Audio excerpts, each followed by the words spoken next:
शिल्पा शहर की पढ़ी लिखी और होशियार लड़की है, जिसकी शादी उसके पापा के सालों पुराने वादे की वजह से गांव के विकास से हो जाती है। शिल्पा की सास पुराने ख्यालों की होती है।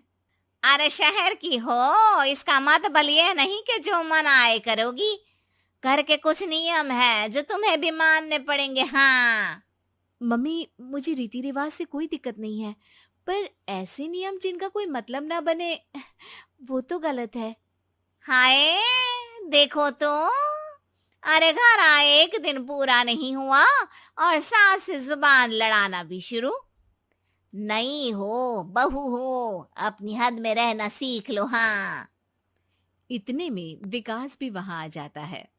माँ, मुझे लगता है शिल्पा को घर रहने की जगह दुकान चलना चाहिए। इसकी नई चीजों की समझ और सोच हमारे बिजनेस के लिए बहुत अच्छी रहेगी।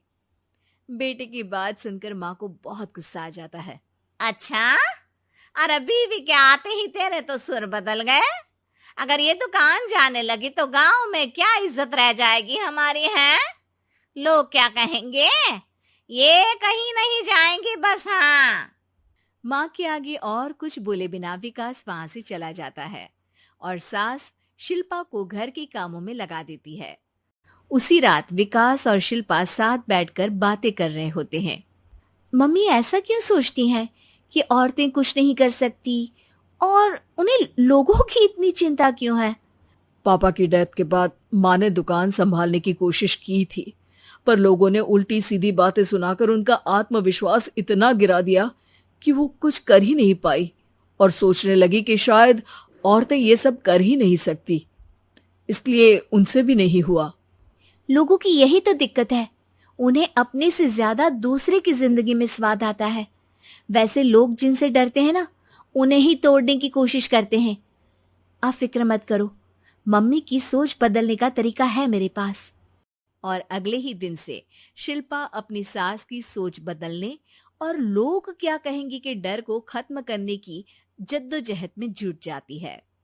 मम्मी, आपको पता है, गीता बबीता, अरे जिनके ऊपर दंगल फिल्म भी बनी है, मैं फिल्म बिल में नहीं देखती। हाँ।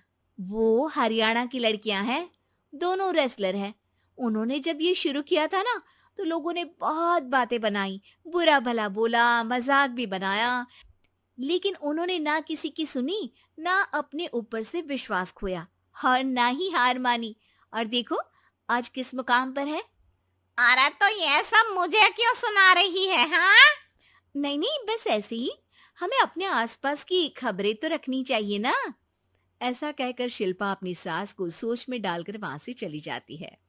अब शिल्पा हर दिन दुनिया के अगेंस्ट अपनी हिम्मत से सक्सेसफुल बनने वाली लड़कियों की कहानी अपनी सास को सुनाने लगती है।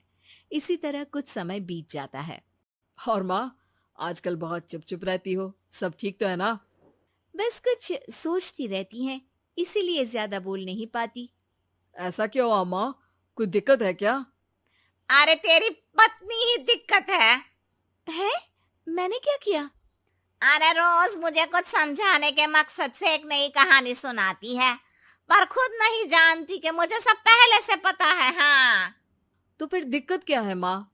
लोग क्या कहेंगे? अरे उनका तो काम ही है कुछ ना कुछ कहना। आप ये सोचो कि उन्हें नजरअंदाज करके हम साथ मिलकर किस ऊंचाई पर पहुंच सकते हैं। बेटे और बहू की बातों से सोच में पड़ी माँ वहां से चली जाती है। अगली सुबह सबसे पहले तैयार सास आवाज लगाकर बेटे और बहू को बुलाने लगती है। अरे कहाँ सोते पड़े हो दोनों? किसी को घर में कोई काम नहीं है का? हाँ। सास की आवाज सुन शिल्पा भागती हुई कमरे से बाहर निकल आती है, जिसके पीछे विकास भी बाहर आ जाता है। मम्मी, आप इतनी सुबह तैयार होकर कहाँ जा रही हैं? अरे किसी नई शुरुआत से पहले भगवान का आशीर्वाद बनता है या नहीं? मैं सीधा दुकान जाऊंगी, तुम काम निपटा कर आ जाना है। सास की बात सुन शिल्पा और विकास खुशी से फूले नहीं समाते। ये हुई ना मेरी माँ वाली बात। पूरा परिवार मिलकर दुकान पर काम करने लगता है, जिसमें विकास और उसकी माँ दुकान संभालते हैं, तो शिल्पा काम को ऑनलाइन डाल शहर और इंटरनेट का काम संभालने लगती। और क्यों विकास भाई, अकेले काम संभल नहीं रहा था तो नौकर रख लेते। औरतों को यहाँ लाने की क्या जरूरत थी? इन्हें घर में जो काम बोलो वो तो सही से करती नहीं, यहाँ आकर तो तुम्हें डुबा ही देंगी।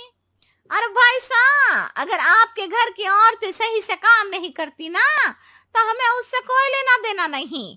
यहाँ आपकी पंचायत के लिए किसी के पास समय नहीं है। हाँ। करारा जवाब सुन बातें सुनाने आए लोग मुंह लटकाए उल्टे पैर वापस चले जाते हैं। वाह मम्मी, ये तो अब दोबारा कभी भूल कर भी यहाँ नहीं आएंगे। I am so proud of you. अरे बहुत हुआ, हाँ काम पर लगो चलो। तीनों आपस में काम बांटकर अपने अपने काम पर लग जाते हैं। इसी तरह दिन दिनों के साथ महीने बीतते हैं, जिसमें शिल्पा की पढ़ाई, विकास की मार्केट स्किल और सास की फाइनेंशियल मैनेजमेंट से उनकी दुकान बहुत अच्छा बड़ा बिजनेस बन जाता है, जो गांव के साथ साथ शहर में भी अच्छा खासा मशहूर हो जाता है। अरे सच ही कहते थे तुम दोनों, लोगों का तो काम ही होता है कहना। अब हमें सुनना है या नजरअंदाज करना है वो तो हमारे ऊपर है। हाँ। आपकी शुरुआत में गालियां और आसमान छूने पर तालियां, ऐसे लोगों का तो काम ही है पलटना। इनकी बातों से हमें कभी अपनी राह बदलनी नहीं चाहिए, बल्कि अगर बातें बन रही है तो समझ जाओ कि रास्ता सही है।